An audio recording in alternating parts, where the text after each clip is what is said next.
Episode 24 of Revolutionary Girl Utena appears to be a sort of recap episode. It strings together various episodes and scenes involving Nanami from Tsuwabuki's perspective, and it always surprises me when I realize how much screen time Nanami gets, even in just the first half of the show.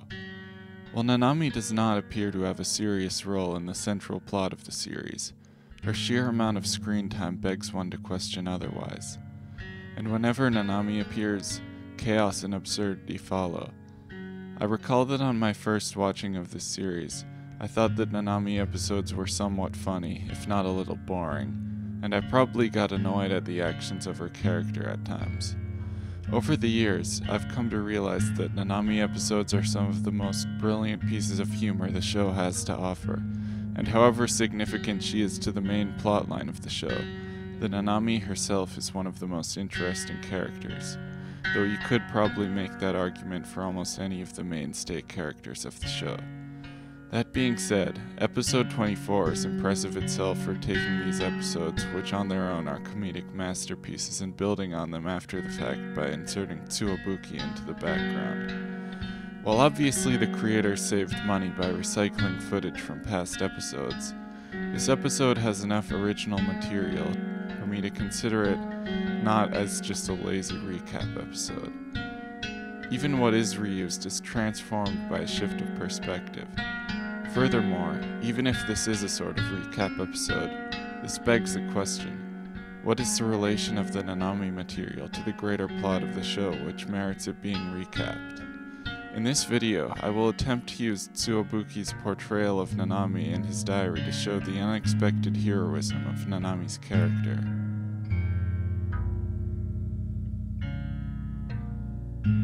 Nanami is a rather lonely character.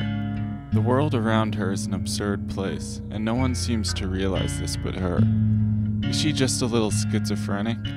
Well, I wouldn't put this out of the question. The things Nanami gets herself caught up in are almost always real, and if anything, simply exaggerated by Nanami's active imagination.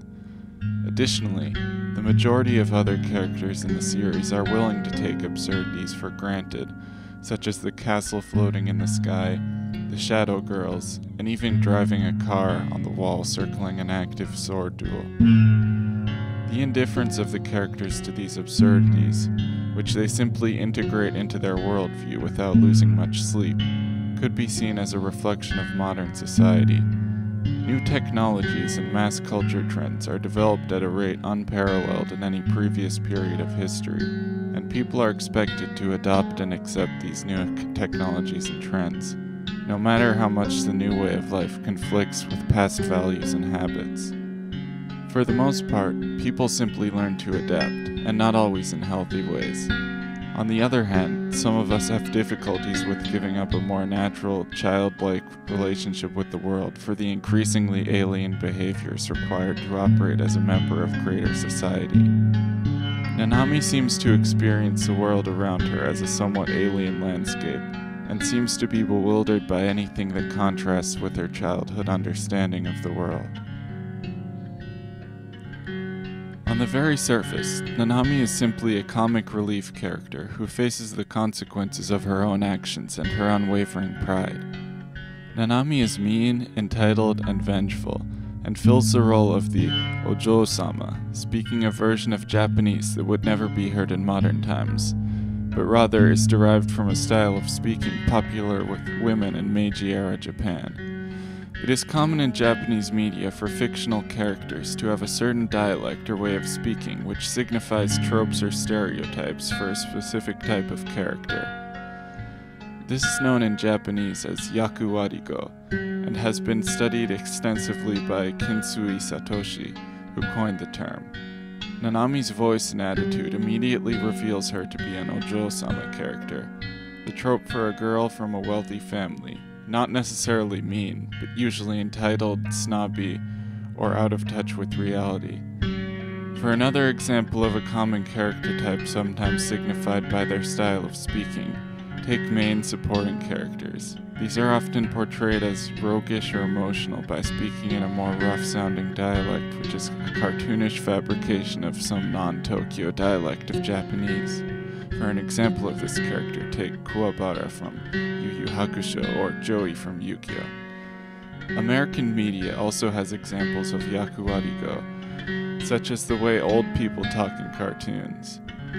Being a mean Hojo-sama comic relief character, Nanami is pretty much doomed to face absurd ordeals. And like a calf being led to slaughter, Nanami does not realize this, at least initially. Upon closer examination, there's a lot more to Nanami's character and her overall role in the series. Akio reveals in the final duel with Utena that he is a master of illusions, and he controls the inner and outer workings of the Academy by use of these illusions. While this scene suggests that Akio's illusions are literal illusions created by some sort of magical projection machine in Akio's tower, I think this statement also implies that the whole experience of attending Otori Academy is an illusion largely separate from reality. And if one is to consider the Academy as a microcosm of the modern world, it is partly a representation of the strange and illogical behaviors which arise amidst the chaos and confusion of the modern world, which is so distant from the instinctual reality natural to humans.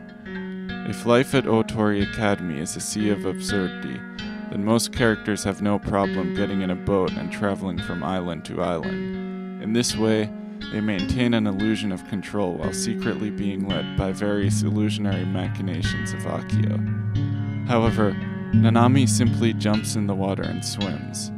She lives the truth by using any and every element of her environment for her own purposes. I have no doubt that Nanami's open mind and willingness to explore have a major impact on the trajectory of the plot. The most clear evidence which points to this conclusion is the fact that Nanami is the first main character to discover the dark secret of Anthy and Akio's relationship. And unlike Utena, who is somewhat slow to fully realize how deeply wrong Akio's actions are, Nanami's disgust is immediate.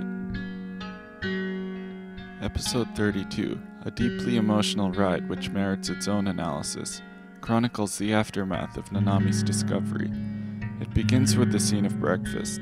Nanami is deeply upset and has something of a breakdown in reaction to Anthy offering her jam, storming out and insulting Utena for her cruel naivety.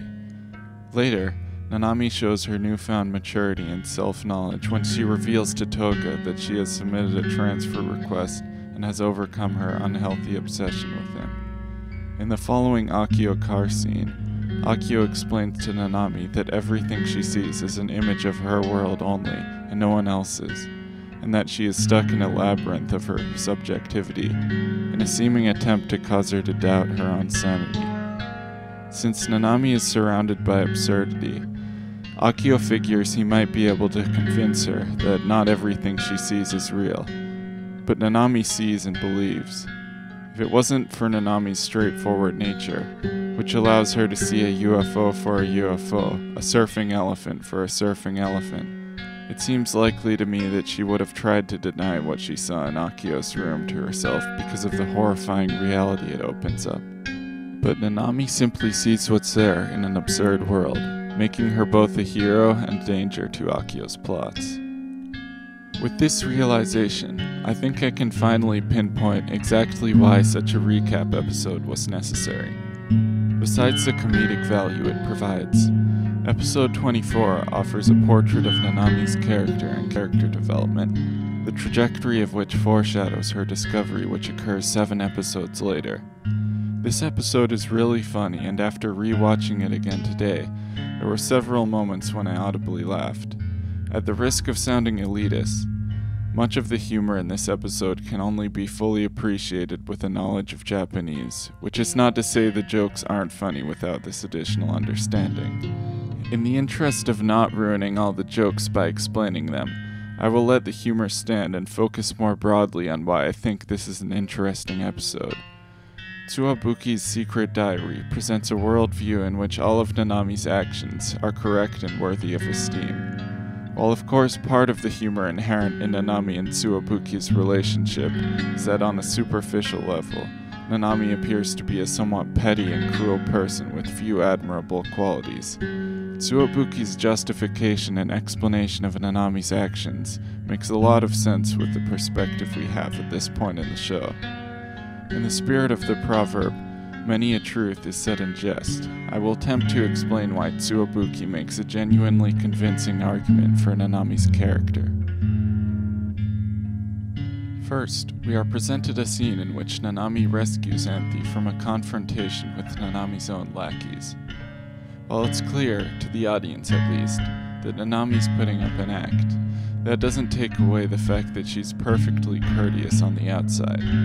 Of course, Nanami's true motive was to create an opportunity to send Anthy the water-soluble dress, but as Tsuwabuki describes, the scheme was conducted very gracefully and in the proper manner of the shadowy puppet master she is.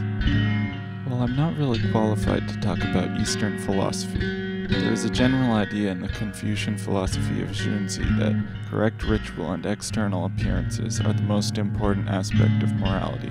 And Japanese thought has the idea of omote, literally face, or tatemae, the face you show to the outside world, and ura, literally rear, or honne, your true nature visible only to yourself or your family.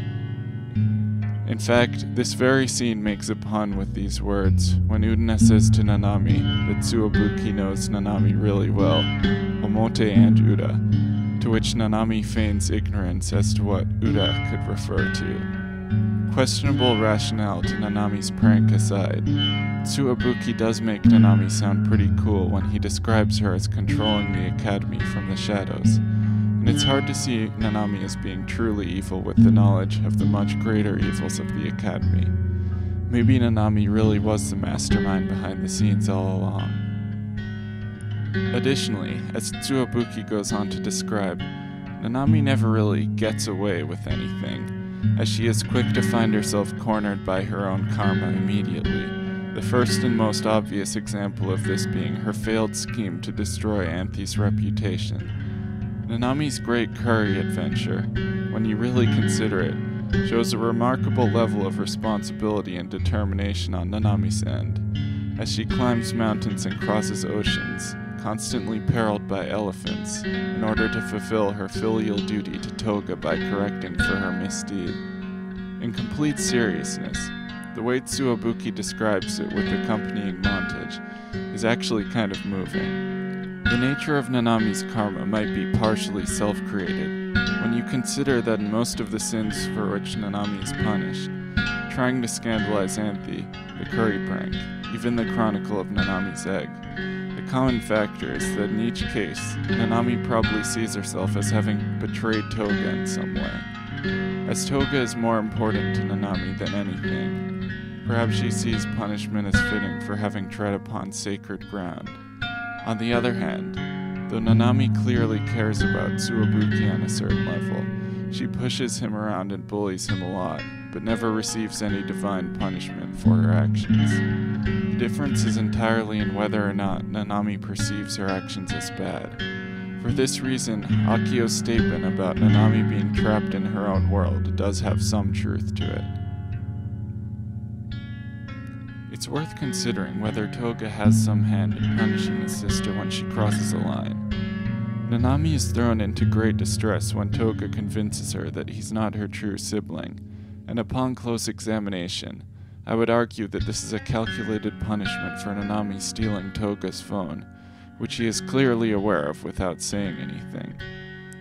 However, this punishment of Toga's results in her temporary move out of the house into Akio's suite, which causes her to discover Akio's secret. If one is to consider this discovery a turning point in the plot of the show, and I think it is, this demonstrates a sort of trickle-up effect of karma, where ultimately the forces of the world turn on Akio himself, origin of all evil at Otori Academy.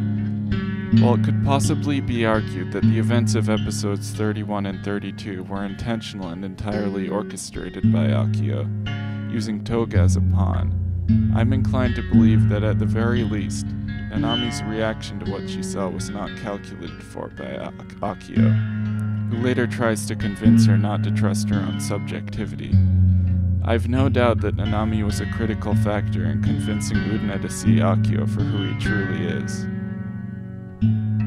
Though I have digressed from Tsuwabuki's diary, the point I want to make is that, while Nanami operates within her own framework and value system, she does what she considers to be good. We are all products of our environment to some extent, and Nanami's surroundings are filled with lies and absurdities. In this sea of absurdities, Nanami accepts her surroundings and takes actions which express her devotion to Toga for the majority of the series.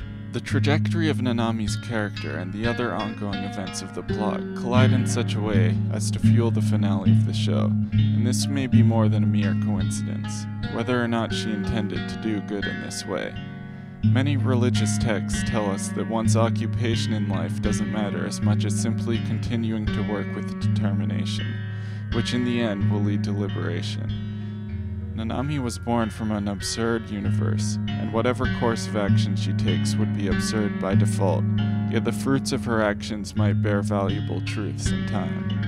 Nanami's path is a strange one, but she moves forward with determination. The result of her actions brings truth and liberation to Otori Academy. I hope you enjoyed this video. Nanami is probably my favorite character in the show, so I would definitely like to do more analysis on Nanami episodes in the future. I was originally planning on making a video focusing more on the actual events and jokes of episode 24, but it ended up being more of an introduction to Nanami's character, as I realized there was just too much to explain. In all honesty, I was planning on putting a video out sooner, so sorry for the delay. I realize that most of the viewers who have found my channel are here for utena content, but I've considered making videos on other topics of personal interest, such as music and other anime. I'd like to upload more frequently, but please be patient as I can be easily distracted by other interests.